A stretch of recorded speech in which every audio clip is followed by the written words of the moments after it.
doing everything humanly possible to make the laws change so that it's equality for all. It's just not fair, and enough is enough. Enough is simply enough. So why did you feel like it was important to come out here and support your mom? My Be part mother. of history with your mom. My mother is an essential worker, so because of her schedule, it's hard for her to come out here to these protests, as I've been out here for several days. And just to know that she wanted to come out here, I felt that if she had the time, there was nothing more that I wanted to do than to come out here and stand by her side and support her in this entire Black Lives Matter movement. She works day in and day out to make sure that lives are preserved. And because this movement was started on lives not being preserved, I think it was just disheartening to know that there are people out here who are called to protect and serve, who do the exact opposite, especially when my mother works day in and day out to save those lives. It was very important to me to come out here and stand by her side. As somebody who's on the front lines as a healthcare worker, do you see racial disparities on the front lines? I see racial disparities on the front lines across the entire nation. And you see there are inequalities with healthcare, with insurance, with education, Black lives all over, but especially in healthcare, it is all over the nation where inequality affects Black people and people of color. Can you specifically talk about what you see on the healthcare side of it? Specifically on the healthcare side of it, all across the nation, there are Black people and people of color who are refused health care, who are denied health care based on their color. If you go to other healthcare systems where their patients and the staff are predominantly white, they seem to receive better care. The emergency rooms, they're not as full. The emergency rooms, their patients receive care much quicker. I know Black people personally who have gone out further to a white hospital just because they believe they have received better care. Can you talk about, as a nurse, with these protests going on, some of the concerns you have with the pandemic going on at the same time? But also, what are you seeing that, on the brighter side of it, people staying safe and whatnot? As far as the pandemic is concerned, it does not help that we have to deal with social injustices that are bringing people out to not follow social distancing so that they can protest. But it just goes to show how important the social injustice is, where people are literally risking their very lives to come out for social justice to happen for Black people and people of color. As a nurse, for people who continue to come out, what are some tips that you give them? Tips that I would give them is, before you leave home, make sure that you sanitize your hands. Before you leave home, make sure that you take your own temperature and take proper precautions. And while you're out in the public, make sure you can have a portable hand sanitizer, a hand washing. Go to a hand washing station if it's at all possible. Try to keep social distance. When you get back in your car, sanitize your hands. When you go back home, take your clothes off before you start getting comfortable in your home and wash those clothes.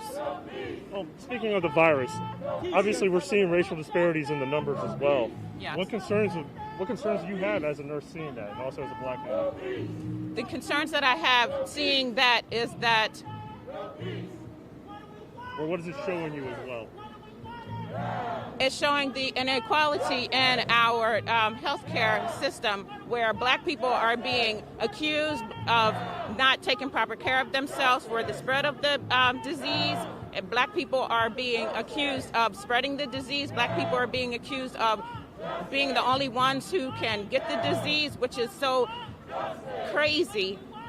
But it just goes to show the inequality that is going on in our nation, with just simply accusing Black people falsely just because something happens, it's a Black person's fault, and that is simply not true. Hearing your mom talk, what kind of passion ignites in you?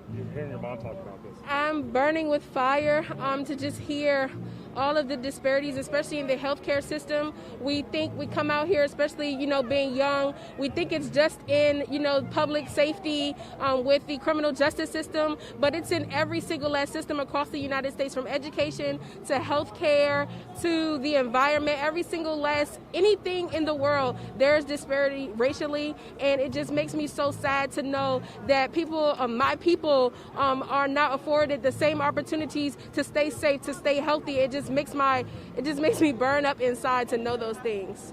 Is there anything else you guys want to add? You're excellent. No, just glad to be out here, and I hope that the protests and it just keeps going, because enough is enough, and we can't stop when we get tired. We can't stop when it rains. We can't stop when it's cold. We can't stop when it's windy outside. We have to keep going until justice is served. We have to keep going until laws have changed so that there is equality for all. Anything else you like that? Ditto. Can you spell your last name real quick? Yes, CHAMPION. I can't remember. You're the same last name? Yes, Yes. okay. Champion like it sounds. Okay. All right. That was awesome. Thank you. Oh, thank you. Thank you. Thank you.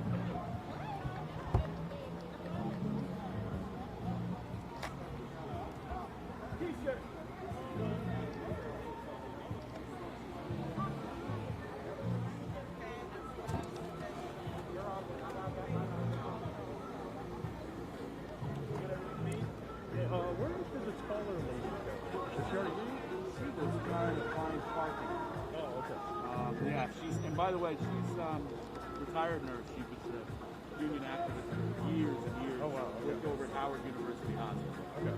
And She's she's held a number of positions nationally and locally. okay. Great advocate. Been through strikes. Been through a lot of these marches.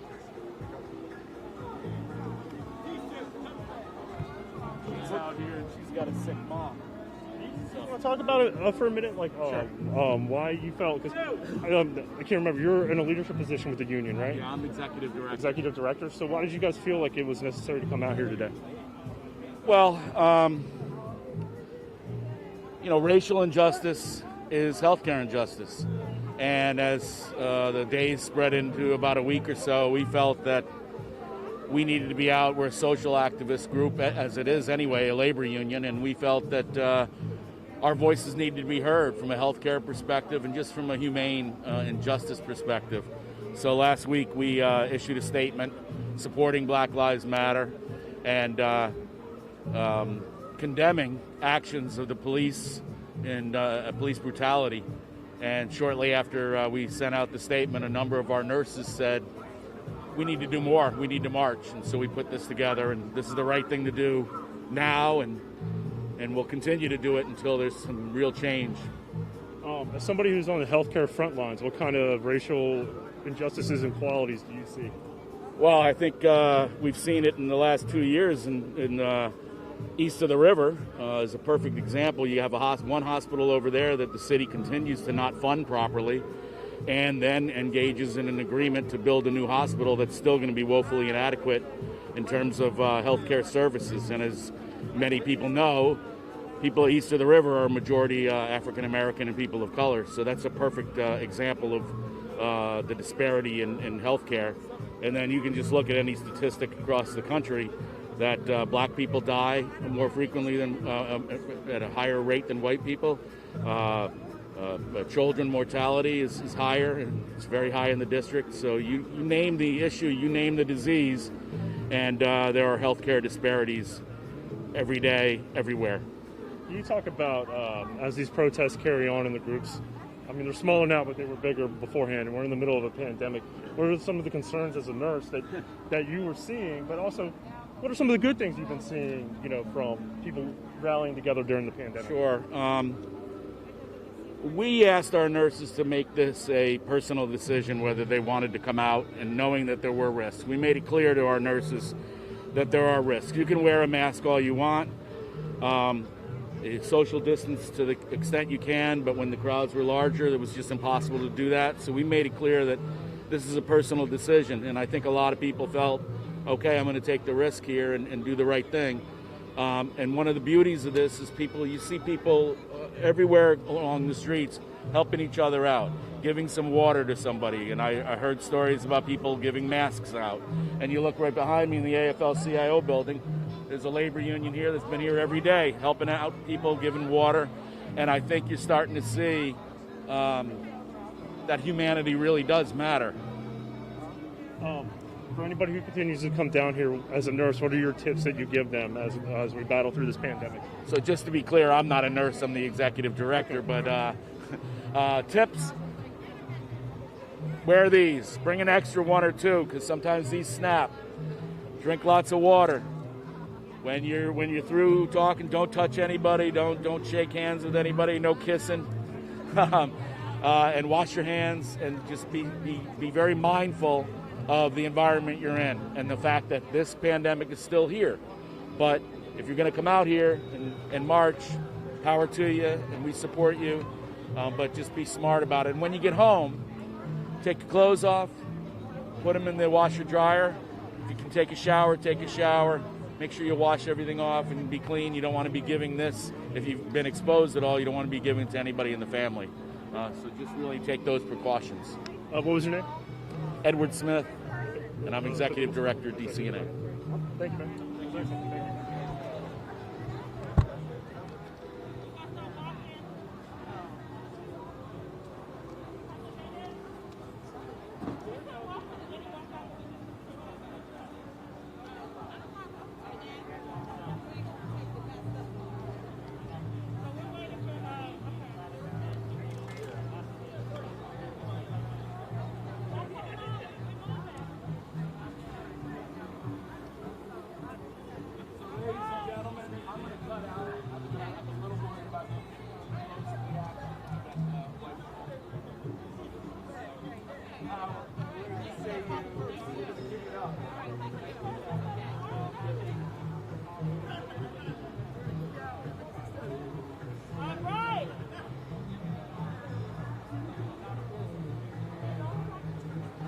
Okay, so we're going to start with...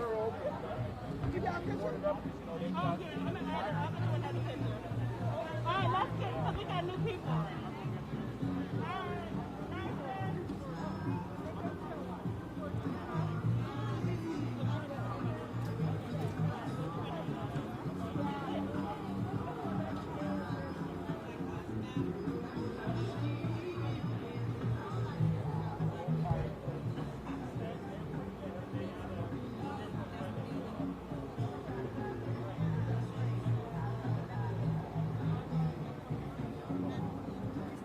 Good job.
is off limits? I think it is, yeah. I'm not sure. No justice, no peace. No racist police. No justice, no peace. No racist police. No justice, no peace. No racist police. No justice, no peace. No racist police. No justice, no peace. No racist police. No justice, no peace. No racist police. No justice, no peace. No racist police. No justice, no peace. No racist police. No justice, no peace. No racist police. No justice, no peace. No racist police. No justice, no peace. No racist police. No justice, no peace. No racist police. No justice, no peace. No racist police. No justice, no peace. No racist police. Killing.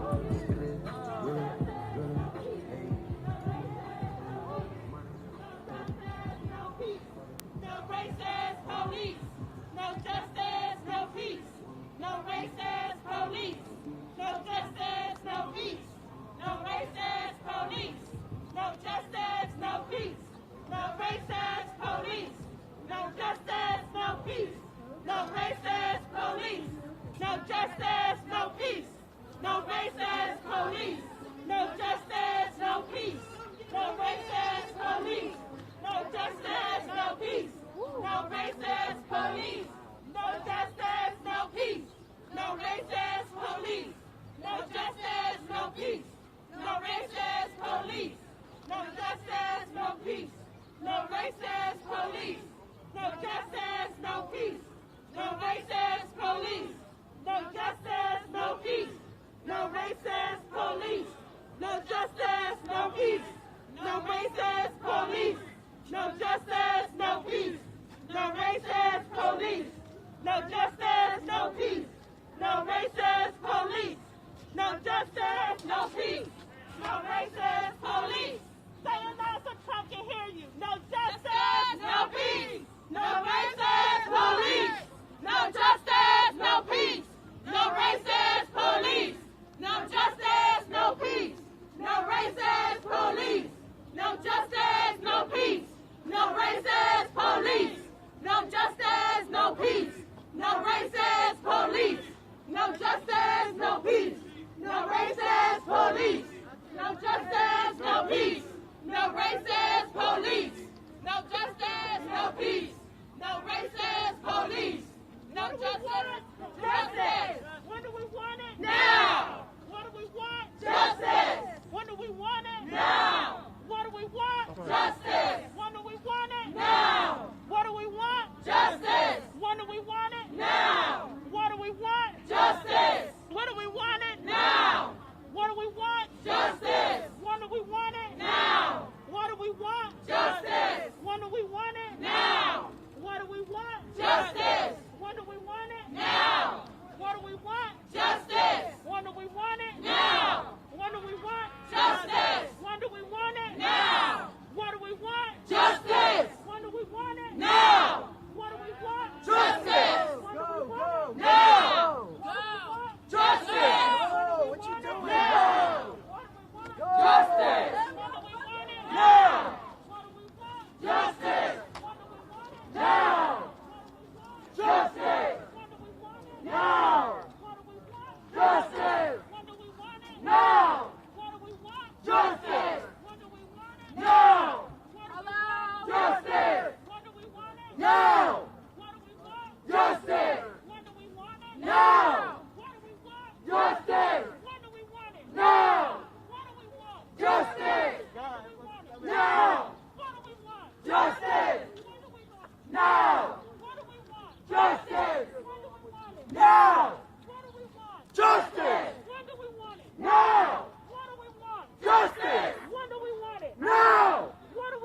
I do believe. Help my unbelief. When Jesus saw that a crowd was rapidly coming together, he rebuked the unclean spirit, saying to it, "You mute and deaf spirit, I command you to come out of him and never enter him again." Then it came out, shrieking and convulsing him violently. The boy became like a corpse, so that many said, "He's dead." But Jesus, taking him by the hand, raised him, and he stood up. After he went into a house, his disciples asked him privately, "Why couldn't we drive him out?" And he told them, "This kind can come out by nothing but prayer and fasting."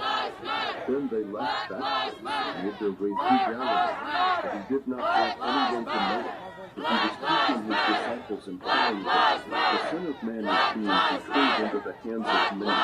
They will kill him, and after he is killed, he will rise 3 days later."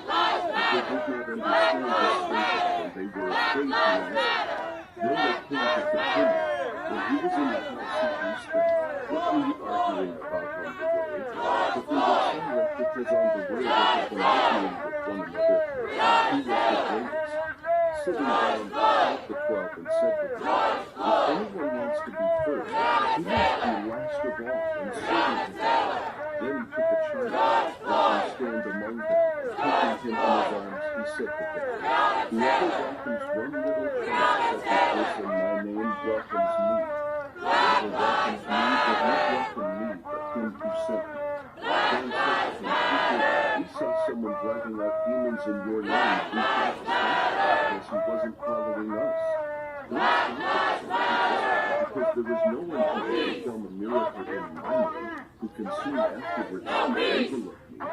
Whoever is not against us is for us. Whoever gives me a cup of water to drink because of my name, since you belong to God, I assure you, he will never lose his way. But whoever causes the downfall of one of these little ones who believe in me, will be considered the head of a heavy millstone around his neck, and will throw into the sea. And if your hand causes your downfall, cut it off. It is better for you not to fall. But then you take your standard back. Not my president! Not my president! Not my president!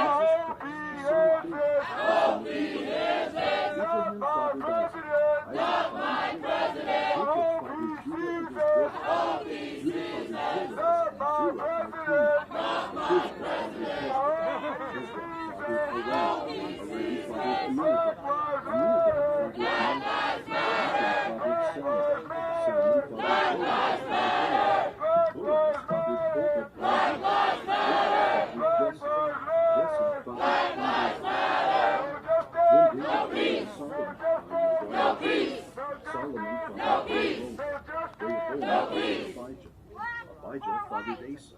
Asa fathered Jehoshaphat. Jehoshaphat fathered Joram. Joram fathered Uzziah. Uzziah fathered Joram. Fathered Ahaz. Fathered Hezekiah fathered Manasseh. Do what's right. Black or white. Do what's right. Black or white. Do what's right. Black or white. Do what's right. No justice, no peace.